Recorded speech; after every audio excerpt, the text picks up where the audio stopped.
একজন সুস্থ মানুষ, ডাক্তাররা বলে 45 ইউনিট পেইন, মানে 45 ইউনিট ব্যথা একসাথে সহ্য করার ক্ষমতা রাখে। ব্যথার মাত্রা যদি এর চেয়ে বেড়ে যায় তাহলে লোকটা হয় বেহুশ হয়ে যাবে, নয় মরে যাবে। আমাকে আর আপনাকে আমার মা যেদিন ডেলিভারি দিয়েছিল, যেদিন আমরা ভূমিষ্ঠ হয়েছিলাম, সেদিন আমার আর আপনার মা 45 নয় 57 ইউনিট প্লাস 57 ইউনিটেরও বেশি ব্যথা ওই দিন সহ্য করেছিল। যেই ব্যথাটা কোনো সড়ক দুর্ঘটনায়, কোনো অ্যাক্সিডেন্টে আপনার শরীরের 20টা হাড়, 206টা হাড়ের মধ্যে থেকে 20টা হাড় বা হাড়টি একসাথে টাস টাস করে ভেঙে গেলে যত ব্যথা, তার চেয়েও বেশি ব্যথা। চিল্লায় বলেন আল্লাহু আকবার। এজন্য আল্লাহ বলে, খবরদার মায়ের সাথে খারাপ আচরণ করো না। 3 কারণে বাবার চাইতে মায়ের মর্যাদা বেশি। এক হলো হামালাতু উম্মুহু, বাবা তোমারে পেটে ধরে নাই, পেটে ধরেছে কে? 2 নাম্বার ওয়াহানানা আলা ওয়াহান, ব্যথা জ্বালা যন্ত্রণা বাবা তোমার জন্য সহ্য করে নাই, করেছে কে? 3 নাম্বার ওয়াফিসালুহু ফি আমাইন, 2 বছর বাবা তোমারে দুধ খাওয়ায় নাই, দুধ খাওয়ালো কে? বিষ্ণু বললেন, লাউ কাতালতা জিলদাক, তোমার এই চামড়া কেটেও যদি মায়ের পায়ের 2টা জুতা বানিয়ে দাও, ওই যে 2 বছর দুধ খেয়েছো, ওই দুধের 1 ঢোক দুধের শোধ কি আদায় হবে? মায়ের এক ধার দুধের দাম, কাটিয়া গায়ের চাম, পাপোশ বানাইলে ঋণের শোধ হবে না। এমন দরদি ভাবে কেউ হবে না আমার মা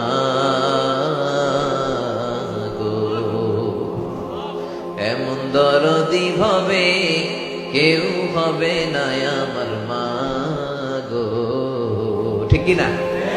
যার মা নাই সে জানে মায়ের কি জ্বালা, মা না থাকার যে কি যন্ত্রণা, এটা শুধু সে বুঝে, বাকিরা বুঝবে না। এজন্য মায়ের সাথে যেন আমরা কখনো খারাপ আচরণ না করি। 3 ব্যক্তির দোয়া আল্লাহ ফিরিয়ে দেয় না। মজলুমের দোয়া আল্লাহ ফিরায় না, মুসাফিরের দোয়া আল্লাহ ফিরায় না, আর বাবা মা যদি হাত তুলে দোয়া করে, এই দোয়াও আল্লাহ কোনোদিন ফিরায় না। ঠিক কিনা? এজন্য মায়ের দোয়া নিতে হবে। মায়ের চাইতে আপন দুনিয়ায় কেউ হয় না। স্ত্রী চলে গেলে স্ত্রী পাওয়া যায়, গার্লফ্রেন্ড চলে গেলে গার্লফ্রেন্ড পাওয়া যায়, মা চলে গেলে মা পাওয়া যায় নাকি? তাই বলে স্ত্রীরা তালাক দেন ওটা বলতেছি। স্ত্রী আর মায়ের সাথে ঝগড়া হইলে, বোঝাপড়া না হলে, দুজনে নিয়ে বসেন, বুঝান, ভালোভাবে বুঝান। শাশুড়ি আর বউয়ের ঝগড়াটার কারণ হচ্ছে দুইজনেই নেত্রী হইতে চায়। পরিবারের নেত্রী কি 2জন হইতে পারে? কয়জন হবে? 1জন। শাশুড়ি কয়, না আমি এতদিন ধরে আসছিলাম, আমি সব। বউ কয়, আপনি অনেক দিন ধরে আছেন, এবার রিটায়ারমেন্টে যান, এবার আমি আইছি। এই কিলাকিলি আছে না নাই? আহা, এগুলো করবেন না। শাশুড়িদের প্রতি আমার বিনয়ের সাথে নসিহত, আপনার ছেলের বউটারে নিজের মেয়ের মতো মনে করবেন। ঠিক কিনা? আর বৌমা যারা আছেন, আল্লাহর দোহাই আপনার শাশুড়িরে আপনার মায়ের মতো মনে করবেন। আল্লাহর কসম করে বলছি, আপনি আপনার শাশুড়ির সাথে যে আচরণ করেন, আপনি আপনার ছেলেরে বিয়ে দিয়ে যখন নিজের শাশুড়ি হবেন, ঠিক একই আচরণ ফিরতি পাবেন। চিল্লা এখন ঠিক কিনা? Nature has its own return, প্রকৃতি সবকিছু আবার ফিরিয়ে দেয়। আপনি আপনার শাশুড়ির সাথে যা করবেন, আপনি শাশুড়ি হলে আপনার কলিজার টুকরা ছেলের বউটা আপনার সাথে তাই করবে। এজন্য খবরদার, মায়ের সাথে খারাপ আচরণ করা যাবে।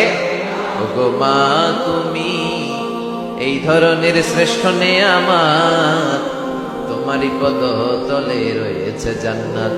ওগো মা, তুমি এই ধরনের শ্রেষ্ঠ নেয়ামত, তোমারই পদ তলে রয়েছে জান্নাত।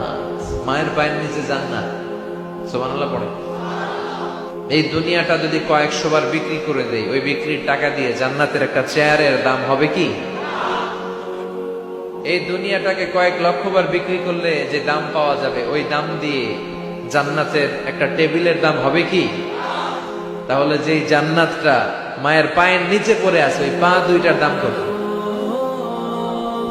সুবহানাল্লাহ পড়বেন না? মায়ের মায়ের কথার উপরে কোনো কথা বলবেন না।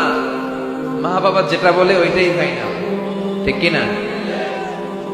ওনারা এক যুগের, আমরা আরেক যুগের, অনেক কিছু বুঝে না, না বুঝলে বিনয়ের সাথে বুঝাবো।